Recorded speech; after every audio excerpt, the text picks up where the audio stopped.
Ladies and gentlemen, welcome to It's Rainmaking Time. This is Kim Greenhouse. We have another heavy hitter on the show today. The man you are about to meet has been a constitutional attorney practicing constitutional law for 50 years. That's 50, ladies and gentlemen. He has practiced, written, taught, litigated about the Constitution and constitutional law. His entire professional life has been devoted to this very subject. He is a marvelous teacher, also giving an online course for people that are interested. He is an author and was seminal in the writing of the first gold clause that ever was. He is an author of so many books, but the one we want to talk about today is the gold clause. What is it and how to use it profitably? Ladies and gentlemen, welcome Henry Mark Holzer to It's Rainmaking Time. Welcome, sir. Glad to be here. Well, I think the first thing you have to know is that I didn't know about you prior to interviewing Edwin Vieira. And he had spoken very highly of your book, even though he has published his own book and about you. And so I went to look you up, and when I went to your site, the site was so robust and your background was so thick in the Constitution that I thought we better start talking about this, and I was very excited about your class. Talk about your class for a moment. Well, I decided not long ago, particularly after the advent of all these Tea Party groups and so much talk about constitutional law, that unfortunately most lay people, including patriots like the people in the Tea Party movement, don't know very much, if anything, about American constitutional law, except anecdotally. You know, Miranda rights are bad, and the Interstate Commerce Clause has been twisted all out of proportion. That's not enough if you're going to fight for this country and fight for the Constitution.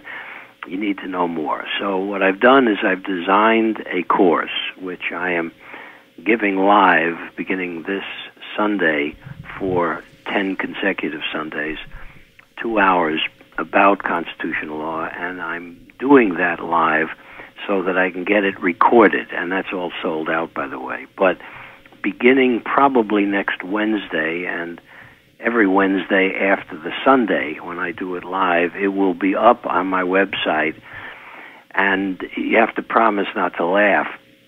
I'm going to charge the grand sum of $2.50 per hour, which means that each 2-hour lecture is going to cost somebody $5 to download it. And my reason, I have several reasons for that, but not the least of which is that it's symbolic. In other words, people have to be willing to belly up and spend $5 to hear me talk about American constitutional law for 2 hours. I've concluded, unfortunately, that what people get for free, they tend to disvalue.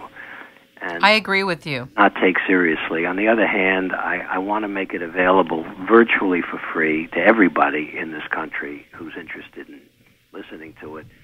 And I compromised between $1,000 an hour, which is what lawyers charge, and zero at $2.50. So there you have it. If anybody wants information about it, I suggest what they do is next Wednesday, go on to my website, which is henrymarkholzer.com. Spell it, would you? Yeah, it's HenryMarkholz, like zebra, .com, and then just push the button that says Constitutional Law Courses, and it'll take them exactly where they need to go, and then they can buy it, just by pushing a button. I must say, I'm very excited about it for at least two reasons. One is the content, and by the way, on that website will be the entire syllabus for the 10 lectures.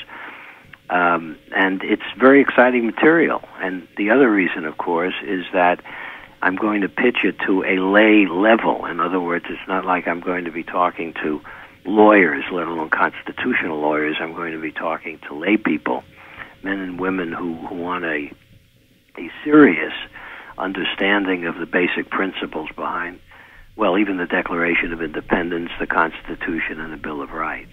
I think that's extraordinary. Absolutely extraordinary, because I think we're too far removed from it in day-to-day society now with our cell phones and computers and telephones and TV sets. We're just in other worlds. Well, the beauty of the way this is set up is that if somebody does go on the website, they can download the lectures onto anything. I'm not 12 years old, so I don't understand all of the gizmos that are out there, like Blackberries and Blueberries and iPods and MP3s and all of that. But I'm told by knowledgeable 12-year-olds that if somebody goes to my website, they will be able to download all of these lectures onto whatever gizmo they like. That's fabulous. And listen to it anywhere, in a car, at the beach, and even in a movie theater if you don't like the show. Why is it important now more than ever? Or why does it feel like it's important now more than ever? Well, it's not just that it feels like, but it is more important because people are in the streets, at least figuratively, if not literally yet, fighting for this country. There are millions of them all over the country, and I don't mean to disparage them, but the fact is they are not armed. I mean, they are, from an intellectual, I can't quickly think of an apt metaphor or analogy, but I mean, they're in there with their bare hands fighting against people, not just politicians, but intellectuals on the left, and the media and the school systems and everybody else. They're fighting with their bare hands against these people who have very heavy weapons.